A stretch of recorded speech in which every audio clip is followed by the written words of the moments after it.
आप सभी को राधे राधे, जय श्री कृष्णा। मैं सूर्यकांत द्विवेदी कैवल्य ग्रुप की ओर से आप सभी लोगों का एक बार पुनः से हार्दिक स्वागत करता हूं। आप सभी लोगों का एक बार पुनः से हार्दिक अभिनंदन करता हूं। सबसे पहले आप ये स्क्रीनशॉट देख लीजिए। स्क्रीनशॉट गुरप्रीत जी का है, जो कि पंजाब की रहने वाली हैं और वर्तमान में अमेरिका में रह रही हैं। ये साधिका हैं हमारे पेड ग्रुप की। हमारे पेड ग्रुप में एक विद्या सिखाई गई है, स्वर्ण आकर्षण भैरव साधना। बहुत बड़ी साधना है, बहुत विशिष्ट साधना है और ये साधना हमने सबको करने के लिए दिशा निर्देश दिया हुआ है।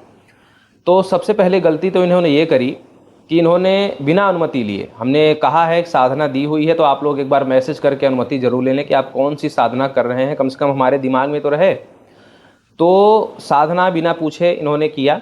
चलिए कोई बात नहीं। साधना जब ये कर रही हैं, भैरव जी की साधना है, इतनी बड़ी विशिष्ट साधना, इनको अनुभूतियाँ होने लगी। साधिका हैं, पहले से भी कुछ साधना ये करती रही हैं, तो इनको अनुभूतियाँ होने लगी। वहाँ पर कुछ आवाज़ें आने लगीं, कुछ चलने फिरने की, जो कि कभी आज तक पॉसिबल नहीं हुआ। बहुत सारी साधनाएं इन्होंने करी, लेकिन जब हमारे ये पेड ग्रुप से जुड़ी हैं तो इन्होंने जब हमारी साधना की तो इनको अनुभूतियाँ होने लगी, बहुत सारी आवाज़ें आने लगी, सब कुछ होने लगा। तो साधना है 11 दिन की और 11 दिन के 5वें 6वें दिन कुछ नुकसान हुआ इनका, पैसा कहीं से गायब हो गया या जो भी है, तो इन्होंने साधना बंद कर दी। अब ये हो गया, ये आप लोगों ने देख लिया। अब ये दूसरा स्क्रीनशॉट देखिए। ये पितृ साधना है, जो तांत्रिक पितृ साधना। तो ये इन्होंने क्या किया, ये साधना कर रहे थे और साधना करते समय कुछ लोगों को दर्द हुआ या कुछ ऐसा जो है पीड़ाजनक स्थिति हुई, तो इन्होंने भी साधना छोड़ दी। अब दोनों लगभग दोनों लोगों ने सेम ही काम किया, एक ही कार्य किया। जब आप साधना करते हैं तो आपको सबसे बड़ी बात, साधना में सबसे बड़ा जो होता है वो है गुरु के ऊपर विश्वास, जिसने साधना दी है, जिसने विद्या सिखाई है। जब आप साधनाएं खतरनाक वाली करते हैं, तामसिक साधनाएं जब आप करते हैं, तो जो गुरु का बताया हुआ मंत्र का वो जो गोल घेरा होता है ना, सारा गुरु और शिष्य का संबंध वहीं पर दिखता है कि आप अपने गुरु से कितना प्रेम करते हैं, गुरु की बातों पर कितना विश्वास है। जब खतरनाक से खतरनाक शक्तियाँ आपके सामने आ जाती हैं और आप गोल घेरे के ऊपर विश्वास करके कि ये गुरु का बताया हुआ गोल घेरा है, ये मंत्र है, और अगर हम इससे हट गए तो हमारा जो है कोई बहुत बड़ा कुछ अहित हो जाएगा, उसी समय वही गोल घेरा जो होता है वो गुरु और विश्वास के बीच की एक कड़ी होती है, वो गोल घेरा जो होता है। तो विश्वास अगर रहेगा तभी वो आदमी सफल हो जाता है। वो हमको लगता है कि वो शक्तियाँ भी यही देखने आती हैं कि अपने गुरु से कितना प्रेम करता है। तो वो गोल घेरा जो होता है और वो प्रेम ही एक ऐसा होता है जो आपकी रक्षा कर लेता है, फिर आप उस शक्ति से शक्तिमान हो जाते हैं। तो इन्होंने सबसे बड़ी बात परामर्श नहीं लिया, हमने दिया। साधना तो हम सबको सिखाते हैं, लेकिन परामर्श लेने का हमने सबसे बोला हुआ है, लिया नहीं। साधना से कुछ जो है लगा तो इन्होंने बंद कर दिया।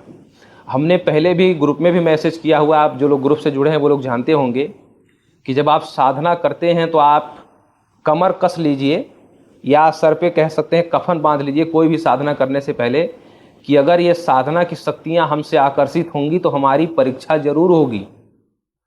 दूसरा ये है कि जब साधना का बल आपके शरीर के अंदर या आपके घर के अंदर आता है तो नकारात्मक चीज़ें जब निकलेंगी तो उसका दर्द सहना पड़ेगा। पहला तो ये है कि साधनाओं की शक्ति बहुत जल्दी आकर्षित नहीं होती। बहुत लोग साधना कर रहे हैं ऐसे ही पड़े हुए हैं निठल्ले, सब सफल ही नहीं हो रहा, क्योंकि उसके कई कारण हैं। लेकिन जब साधना अच्छे गुरु के द्वारा, अच्छे मार्गदर्शन के द्वारा आपको प्राप्त है, तो आप लोग ये समझिए कि जब वो सफल होगी तो उसका कुछ न कुछ परीक्षा भी आपको देना होगा, परीक्षा में उत्तीर्ण होना होगा। एक आध बार अगर उस साधना के बीच में पैसा चोरी हो गया या गायब हो गया तो लगा कि भैरव जी ही लूट करके ले गया, ये साधना बंद कर देनी चाहिए। शक्तियाँ आकर्षित हो रही हैं ये आदमी भूल गया, और शक्तियाँ ऐसा करती हैं जानबूझ करके कि ये कैसे भी ये जो है विमुख हो जाए, क्योंकि शक्तियाँ किसी से बंध के नहीं रहना चाहती, कोई भी किसी से बंध के नहीं रहना चाहता। तो इतनी बड़ी साधना सफल हो रही थी, अगर वो 2-4 दिन और कर लेती तो ये सफल हो जाती। और जो ये पितृ वाला साधना कर रहे थे, थोड़ा सा दिक्कत हुआ नहीं कि बंद कर दिए। तो कहने का अभिप्राय है कि या तो साधना करिए मत, कोई आपको ज़बरदस्ती नहीं कर रहा है, लेकिन साधना करेंगे तो परीक्षा के लिए तैयार रहिए। लेकिन हाँ, जब वो परीक्षा आप दे लेंगे, गुरु और शिष्य की वो जो बीच की कड़ी है, जब आप उसी पर एकदम अडिग हो जाएंगे, टिके रहेंगे, तो फिर वो साधना सफल हो जाती है और फिर आप जो चाहते हैं वो आपका हो जाता है। तो आप लोग सफल हो इसलिए साधनाएं सिखाई जाती हैं, लेकिन ये बात समझ लीजिए कि ऐसी गलतियां आप लोग ना करें। साधना अगर आप हमारे चैनल की करते हैं तो परामर्श एक बार ज़रूर लीजिए, अपना नाम फ़ोटो भेज करके कि मैं ये हूँ, मैं ये साधना करने जा रहा हूँ। दूसरा ये है कि साधना में जब दिक्कतें आती हैं तो साधना उस समय छोड़ी नहीं जाती है, साधना पूरी करना आपकी जिम्मेदारी है। और जब वो गुरु और शिष्य के बीच की जो एक बात है, एक जो विश्वास है, उस विश्वास को जब आप पार कर जाते हैं तो आपकी साधना सफल हो जाती है। तो आप लोग साधना सफल करें, ऐसी गलतियां आप लोग ना करें। ये अपने पैर पर कुल्हाड़ी मारने जैसा अपराध होता है, ऐसा आप लोग ना करें।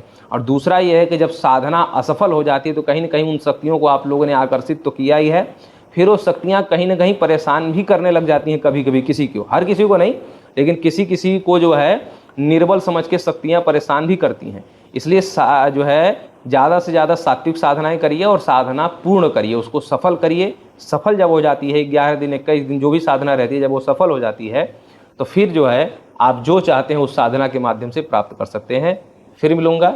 राधे राधे।